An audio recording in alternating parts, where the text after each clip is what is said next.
Hello student, bright future টিউটোরিয়ালসে তোমাদের সবাইকে welcome. আজকে আমি মাধ্যমিক 2025-এর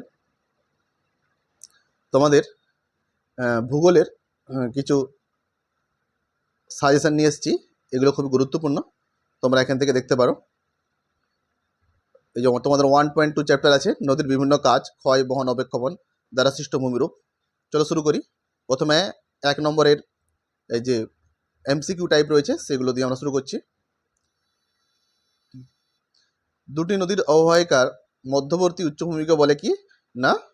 এটা হবে জলবিভাজিকা। দুয়েরটা দেখো, পাখির পায়ের মতো আকৃতির বদ্বীপ দেখা যায়, এটা হবে মিসিসিপি মিসৌরি নদীর মোহনায়। তিনেরটা দেখো, পৃথিবীর বৃহত্তম নদী হলো, ক্ষয়েরটা হবে ইলাহা ম্যারেজো। চারেরটা দেখো, শুষ্ক অঞ্চলের গিরিখাতকে বলা হয়, কয়েরটা হবে ক্যানিয়ন। পাঁচেরটা দেখো, ডব্লিউ হপকিন্সের মতে নদীর বেগ দ্বিগুণ বেড়ে গেলে তার বহন ক্ষমতা বাড়ে 64 গুণ, ঘয়েরটা হবে। ছয়েরটা দেখো, পলল শঙ্কু ও পলল বেজনী গঠিত হয়, ক্ষয়েরটা হবে পর্বতের পাদদেশে। সাতেরটা দেখো, নদীর নিক পয়েন্টের মধ্যে সৃষ্টি হয় গ জলপ্রপাত। আটেরটা দেখো, নদীর পার্শ্বক্ষয়ের ফলে ভি আকৃতির উপত্যকা সৃষ্টি হয়, ক্ষয়েরটা হবে। নয়েরটা দেখো, লবণযুক্ত শিলাস্তরের উপর নদীর প্রধান ক্ষয় প্রক্রিয়াটি হলো, ঘয়েরটা হবে দ্রবণ ক্ষয়। দশেরটা দেখো, নদীর বাঁকের উত্তাল অংশের সঞ্চয়কে বলা হয় খ পয়েন্ট বার। আর এই ধরনের আরেকটা কোশ্চেন হবে কি না, মিয়েন্ডারে বা নদী খাতে পার সংলগ্ন পলি সঞ্চয়ে স্বাভাবিক বাঁধ বলে। এই মানে পলি যে সঞ্চয় হয় নদীর পাড়ে, ওটা হচ্ছে স্বাভাবিক বাঁধ। 11টা দেখো, ঘোড়ামারা দ্বীপটির বেশিরভাগ অংশ জলে ডুবে যাওয়ার প্রধান কারণ হলো ক ক্ষয় ও সমুদ্র জলতলের উচ্চতা বৃদ্ধি।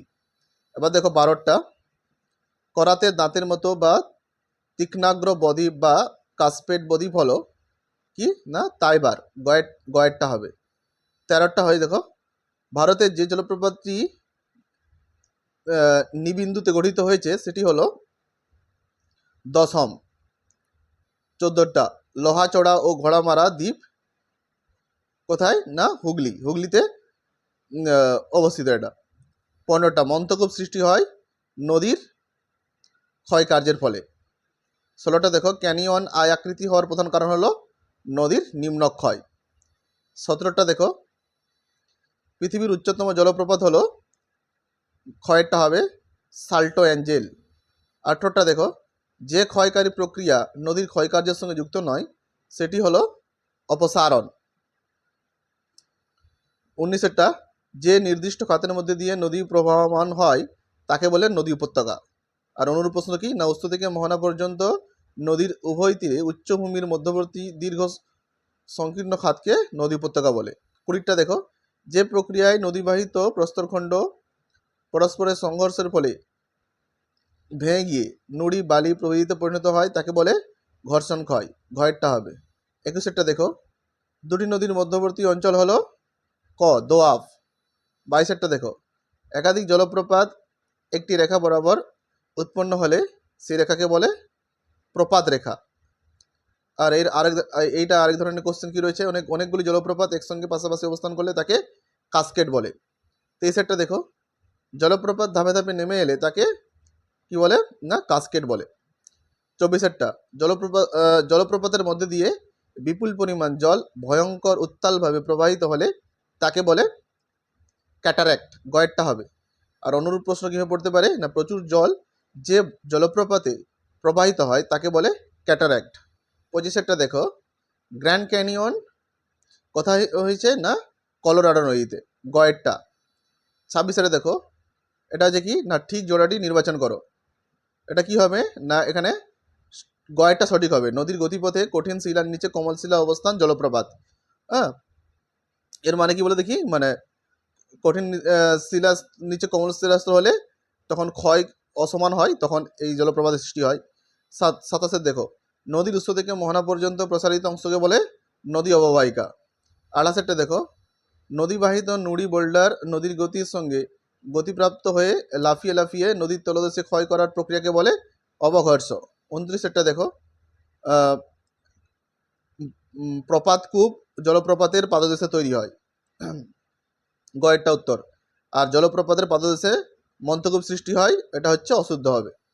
নদীর পুনর্যৌবন লাভের ফলে গঠিত হয় নদীবঞ্চ, এটা হচ্ছে 30 31 কি, পৃথিবীর বৃহত্তম বদ্বীপ হচ্ছে গঙ্গা ব্রহ্মপুত্র বদ্বীপ। 32 নদীর গতিবেগের সঙ্গে বহন ক্ষমতা বৃদ্ধির যে সম্পর্ক তাকে বলে ষষ্ঠঘাতের সূত্র। 33 দেখো, ভারতের নায়াগ্রা নামে পরিচিত কি চিত্রকূট।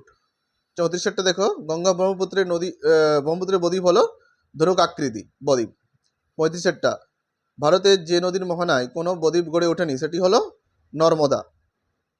এবার দেখো অতি সংক্ষিপ্ত উত্তরধর্মী প্রশ্ন, দু এক কথায় উত্তর দিতে হবে। এবার দেখো, সুন্দরবনে কোন দ্বীপ বিশ্ব উষ্ণায়নের প্রভাবে সম্পূর্ণ নিমজ্জিত হয়েছে? না লোহাচড়া দ্বীপ। আর অনুরূপ প্রশ্ন কি, না লোহাচড়া, নিউমুর, ঘোড়ামারা দ্বীপগুলির সমুদ্রে নিমজ্জিত হওয়ার কারণ, এটা হবে বিশ্ব উষ্ণায়ন। 2 নদী বাঁকের কোন দিকে ক্ষয় বেশি ঘটে? না অবতল দিকে। 3 বিশ্বের গভীরতম গিরিখাতটি কোনটি? না কালীগণ্ডকী গিরিখাত, এটি নেপালে অবস্থিত। 4 পার্বত্য গতিতে কোন প্রক্রিয়া নদী খাতে মন্থকূপ সৃষ্টি হয়? না অবঘর্ষ প্রক্রিয়ায়। নদীর জলপ্রবাহ মাপার এককগুলি নাম লেখো। কিউসেক, কিউবিক, কিউমেক এইগুলো। পৃথিবীর বৃহত্তম নদী অববাহিকার নাম কি? না উত্তর দক্ষিণ আমেরিকার আমাজন অববাহিকা। 7 পৃথিবীর বৃহত্তম জলবিভাগের জায়গাটার নাম কি? না এশিয়া মহাদেশের মধ্যভাগের উচ্চ পার্বত্য অঞ্চল। আর পৃথিবীর বিখ্যাত জলবিভাজিকা হলো মধ্য এশিয়া উচ্চভূমি। নদীর কোন গতিতে জলপ্রপাত বেশি দেখা যায়? না উত্তর হবে উচ্চ গতিতে। বড় মাপের র্যাপিডকে কি বলা হয়? জলপ্রপাত। পৃথিবীর সুদৃশ্যতম জলপ্রপাত নায়াগ্রা কোন নদীতে সৃষ্টি হয়েছে? না আমেরিকা যুক্তরাষ্ট্রের সেন্ট লরেন্স নদীর উপর নায়াগ্রা পৃথিবীর সুদৃশ্য জলপ্রপাত। নদীর মোহনায় গড়ে ওঠা প্রায় ত্রিকোণাকৃতি ভূমির নাম কি? না বদ্বীপ। চুনাপাথর যুক্ত অঞ্চলে নদীর ক্ষয়কার্যে কোন প্রক্রিয়া প্রাধান্য দেখা যায়? না দ্রবণ ক্ষয়। সুবর্ণরেখা নদীর বদ্বীপ কোন ধরনের বদ্বীপ? না কারাতের দাঁতের মতো। 14 দেখো, পৃথিবীর দীর্ঘতম খাঁড়িটি কোন নদীর মোহনায় অবস্থিত? রাশিয়ার ওব নদীর মোহনায়। আর দেখো, কোন নদীতে ভারতের গ্র্যান্ড ক্যানিয়ন দেখা যায়? না শিলাবতী নদীতে।